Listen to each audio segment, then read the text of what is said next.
Saat mereka sedang bermesraan, tanpa diduga tiba-tiba istrinya Owen datang yang membuat mereka panik. Lalu James sembunyi di toilet bersamaan dengan Misty juga lari ke toilet karena mual-mual.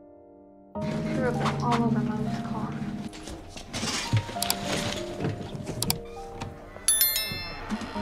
I'm so sorry, baby. Let's get you in bed. I need Pipto.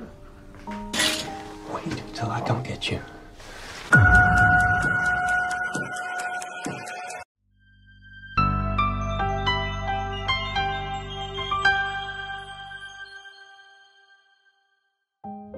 Ini adalah Jemima Starling, merupakan seorang gadis berusia 17 tahun yang dibesarkan dalam keluarga komunitas Kristen fundamentalis. Di daerah Kentucky, kita panggil dia Jem. Ayahnya bernama Paul dan ibunya bernama Heidi. Sebagai orang tua, mereka menggantungkan harapan pada Jem untuk menjadi teladan Kristen bagi keempat adiknya. Di usia Jem yang lagi ranum-ranumnya itu, dia mulai memiliki ketertarikan pada lawan jenis. Dan kebetulan saat itu dia sedang tertarik dengan kegiatan menari dan mengikuti anggota kelompok tari di gereja. Nah, ini adalah Owen yang merupakan putra seorang pendeta di gereja tempat Jem dan keluarganya beribadah. Owen ini berusia 28 tahun yang baru saja kembali ke komunitas tersebut setelah melakukan pekerjaan minoritas di Puerto Rico bersama sang istri bernama Misty.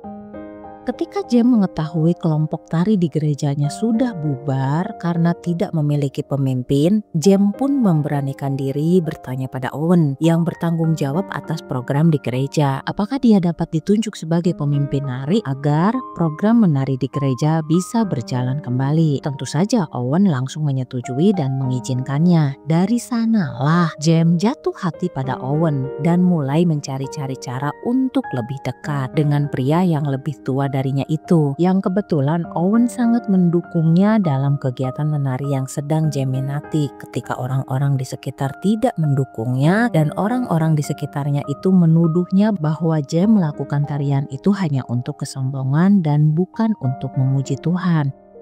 Pada suatu malam ketika Jem sedang galau karena hujatan orang-orang di sekitarnya, dia memutuskan untuk berdiam di gereja dan memanjatkan doa bersamaan dengan adanya Owen yang melihatnya, kemudian mengajaknya masuk ke ruangan tempat dia tinggal di ruangan lain di dalam gereja. Di sana Owen menawarkan mie instan pada Jem, kemudian dia sedikit curhat lah ya, sadar di sana mereka hanya berduaan, mereka malah mulai berani saling berciuman dan mulai melakukan hubungan terlarang. Berjalannya waktu, hubungan mereka semakin intens dengan seringnya bertemu di luar gereja, dan untuk mempermudah mereka berkomunikasi, Owen memberikan Jem sebuah ponsel dan suatu ketika Jem bertanya pada Owen apakah menurutnya yang Jem lakukan itu jahat. Owen pun menjawabnya tidak, karena Owen merasa dia bisa menjadi dirinya sendiri ketika berada di dekat Jem dan apa yang mereka lakukan itu tidak mungkin merupakan dosa karena dia yakin bahwa semua yang mereka lakukan itu sudah menjadi kehendak Tuhan. Kemudian si Owen juga mengungkapkan bahwa pernikahannya dengan Misty itu tidak bahagia karena mereka menikah itu di usia muda dan saat itu mereka dijodohkan oleh keluarga bukan karena cinta, dan keluarganya dulu telah salah membaca tanda-tandanya. Situasi keluarga Jem menjadi tegang ketika dia memergoki si ayah, yang ternyata si ayah adalah seorang mantan pencandu alkohol. Di sana si ayah mengakui pada Jem bahwa dulu si ayah adalah seorang penyanyi band di sebuah bar bernama Arlene's Bar di Memphis sebelum dia menganut agama Kristen. Namun si ayah masih suka mendengarkan lagu-lagunya di iPod yang dia sembunyikan dari Heidi istrinya dan masih suka mengkonsumsi barang-barang haramnya. Di sana si ayah meminta pada Jem untuk merahasiakannya. Ketika Jem bertanya apakah si ayah masih suka merindukan kehidupannya sebagai musisi, di sana si ayah bersikeras mengakui bahwa pengorbanannya selama itu adalah bagian dari rencana Tuhan.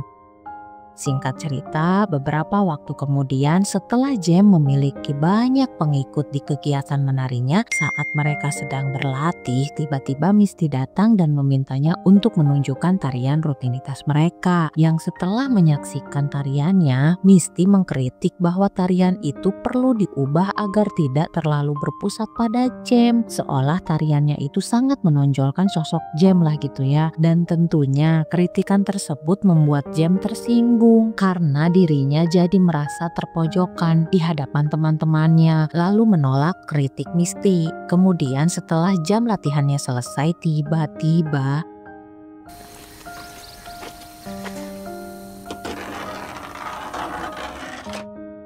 keesokan harinya, Owen mengonfrontasi Jem tentang tindakannya yang menggores mobil Misty. Di sana, Owen memperingatkannya bahwa perilaku sembrono apapun akan membuat hubungan mereka ketahuan. Segera Jem pun meminta maaf lalu keduanya kembali berbaikan. Kemudian mereka pergi ke rumah Owen.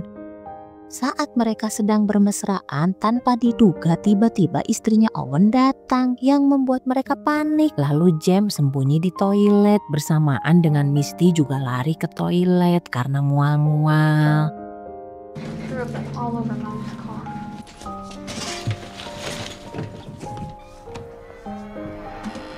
I'm so sorry, baby. Let's get you in bed. I need Pepto. Wait till I come get you.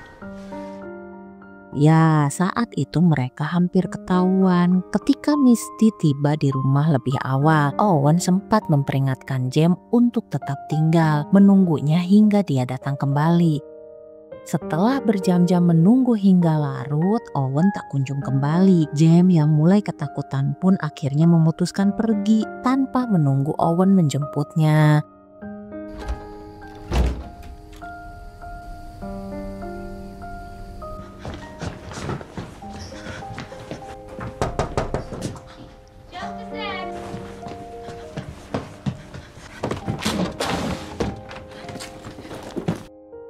Saat melompati jendela, tanpa dia duga, Jem kepergok oleh adik perempuannya bernama Becca.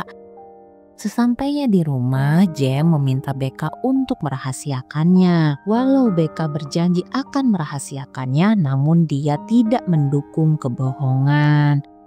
Setelah kejadian tersebut, Owen memutuskan hubungan mereka. Jem yang terlanjur cinta pun memohon kepadanya untuk tidak memutuskannya. Dan Jem sangat meyakini bahwa semua kejadian itu adalah sudah ketentuan Tuhan. Dan ini adalah waktu terbaik bagi mereka untuk mengumumkan dan mengakui hubungan yang sudah mereka jalin selama ini. Jim, I reckon we should stop just for a little while. What do you mean? I mean, let's pray on this. Maybe it's God to tell everyone. Maybe now it's time. What? No, just for a little while. Oh, no. Jim, I gotta get back more soon, all right? I'm sorry.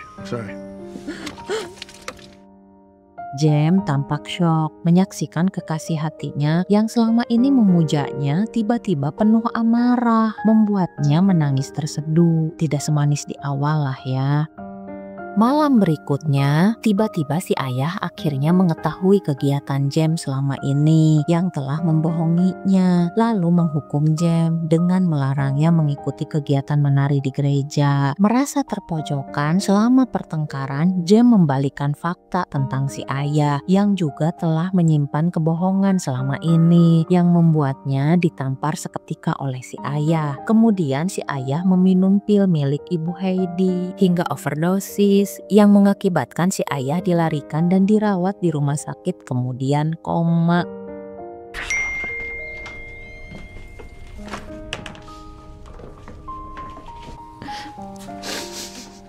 He took some of my pills. Mom, it wasn't an accident. Don't say anything to them, and you pretend like No. everything's normal. No! Hubungan Owen dan Jem akhirnya terungkap ketika si ibu menemukan ponsel milik Jem dari Owen. Dari sanalah si ibu menyaksikan bahwa Jem sudah terpengaruh oleh setan. Sedangkan Jem meyakini bahwa hubungannya dengan Owen adalah jalan dan kehendak Tuhan. Mendengar ungkapan Jem, si ibu pun marah besar, kemudian menghukum Jem tidur di luar. Esoknya pendeta Taylor, ayahnya Owen, mendatangi ke rumah Jem untuk berbicara dengan Ibu Heidi dan Jem. Dengan sengaja si pendeta menginterogasi Jem tentang kapan hubungan mereka dimulai dan menyalahkan perbuatannya. Ketika Jem bertanya tentang keberadaan Owen, si pendeta itu berkata bahwa Owen tidak ingin bertemu lagi dengan Jem dan dia sudah mengakui kesalahannya. Selain itu, Owen juga sudah merasa hidupnya telah hancur. Dan menurut pendeta Taylor, Owen telah mengakui bahwa Jem lah yang telah menggodanya dan menghambat kemampuannya untuk mengendalikan diri selama ini. Ibu Heidi dan pendeta Taylor akhirnya memutuskan bahwa Jem harus menghabiskan waktu di camp disiplin di gereja, dan Jem diminta untuk menarik kembali dosa-dosanya dengan mengakui semua perbuatannya untuk mendapatkan pengampunan di depan seluruh jemaat gereja. Esoknya di hadapan seluruh jemaat gereja termasuk Owen menyaksikan pengakuan dosa Jem. Kemudian bagi siapapun jemaat yang telah memaafkan juga telah mengampuni perbuatan Jem harus mendekati Jem dengan mengucapkan "Aku memaafkanmu". I forgive you. May God forgive you. I forgive you. I forgive you, sweetheart. Ceritanya gereja mengadakan sebuah acara. Di sana mereka menampilkan anak-anak menari yang sebelumnya dipimpin oleh Jem. Menyaksikan rekan-rekannya tampil di hadapan seluruh jemaat gereja membuat Jem merasa sedih dan kecewa, lalu memutuskan pergi meninggalkan acara.